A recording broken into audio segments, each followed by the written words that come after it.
எல்லோரும் எப்படி இருக்கீங்க? எல்லோரும் ஹாப்பியாக இருப்பீங்கன்னு நம்புகிறேன்.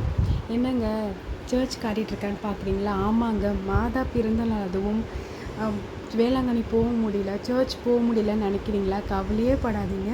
என்னால் முடிஞ்ச அளவுக்கு என்கிட்ட இருக்க குட்டி குட்டி கிளிப்ஸ், மாதாவோட வேளாங்கண்ணியோட கிளிப்ஸ் நான் உங்களுக்கு ஆட் பண்ணுறேன். நீங்கள் வீட்டில் இருந்தே மனசார ப்ரே பண்ணிக்கோங்க.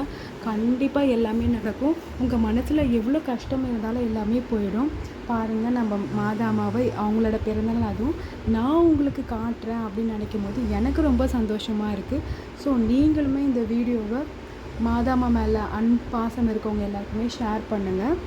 ஓகேங்களா? கொஞ்ச நேரம் கண்ணை மூடி நல்லா ப்ரே பண்ணிக்கோங்க. ஓகேங்க, நீங்கள் நல்லா ப்ரே பண்ணியிருப்பீங்கன்னு நம்புகிறேன். மாதாமோட கொடி காட்டியிருக்கேன், நிறைய பேர் பார்த்துருப்பீங்க. ஸோ பார்க்காதவங்களுக்கு நான் காட்டியிருக்கேன். இதுதாங்க மாதாமாவோட கொடி. உங்களுக்கு பிடிச்சிருக்கோன்னு சொல்லி நினைக்கிறேன். எதுக்குமே கவலைப்படாதீங்க. இந்த வருஷத்துலேருந்து உங்களுக்கு பாசிட்டிவிட்டி ஓவர்லோட் ஆகணும். நீங்கள் உங்களுக்கு என்ன ப்ராப்ளம் இருந்தாலும் கண்டிப்பாக எல்லாமே ஸ்டாப் ஆகுங்க. இன்றைக்கி எதுவுமே நடக்காமல் இருக்கலாம், பட் கண்டிப்பாக நம்ம வந்துட்டு உண்மையான ப்ரேயர்ஸ், உண்மையான அன்பும் பக்தியும் இருந்துச்சுன்னா கண்டிப்பாக எல்லாமே பாசிபிள் தாங்க. என்னோடய லைஃப்லேயே வந்துட்டு ஒரு டிராஸ்டிக் சேஞ்சஸ் எனக்கு கிடச்சிருக்கு. அந்த மாதிரி உங்கள் எல்லாரோட லைஃப்லையும் கிடைக்கும். அதுக்கு நீங்கள் வந்துட்டு மனசார ப்ரே பண்ணி உண்மையாக இருந்தாலே போதும். எப்போவுமே நீங்கள் வந்துட்டு எல்லோரும் நல்லா இருக்கணும்னு நினைங்க, நம்மளும் நல்லா இருப்போம். எண்ணம் போல் வாழ்க்கை. இதில் நான் உங்களுக்கு ஒரு குட்டி கிளிப்பை ஆட் பண்ணியிருக்கேன்.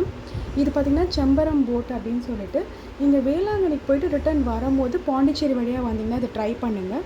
நான் ஜஸ்ட்டு பார்த்தீங்கன்னா உங்களுக்கு ஒரு இன்ஃபர்மேட்டிவாக இருக்கும். நீங்கள் வேளாங்கண்ணிக்கு போயிட்டு வரதா இருந்தால் இன்ஃபர்மேட்டிவாக இருக்குன்றதுக்காக தான் இந்த வீடியோவில் நான் ஆட் பண்ணியிருக்கேன். ஸோ உங்களுக்கு இன்ஃபர்மேட்டிவாக இருக்கும்னு நினைக்கிறேன். வேளாங்கண்ணி வீடியோடு இதை ஆட் பண்ண நினைக்காதீங்க. உங்களுக்கு யூஸ்ஃபுல்லாக இருக்கும். நீங்கள் முடிச்சுட்டு வரும்போது நீங்கள் இதை யூஸ் பண்ணிப்பீங்க அப்படின்னா, இதை பற்றின ஃபுல் டீட்டெயில்ஸ் பார்த்தீங்கன்னா நான் டிஸ்கிரிப்ஷனில் கொடுத்துட்றேன். அதில் நீங்கள் செக் அவுட் பண்ணிக்கோங்க. பிளேசஸ் வந்துட்டு சூப்பராக இருந்தது, அந்தமான் போயிருந்தோம் நாங்கள், அங்கே இருக்கிற மாதிரி எனக்கு ஃபீல் கொடுத்துச்சு அப்படின்னாங்க. ஸோ இது குட்டி ஐலாண்ட் மாதிரி, போட்லேருந்து அந்த ஐலாண்ட் கொண்டு போய் விட்டுட்டு கொஞ்ச நேரம் நமக்கு டைம் ஸ்பெண்ட் பண்ணிட்டு வர மாதிரி இருக்கும். ஓகேங்க, இந்த வீடியோ உங்களுக்கு பிடிச்சிருக்குன்னு நினைக்கிறேன். வேறு ஒரு வீடியோவில் பார்க்கலாம். பாய்.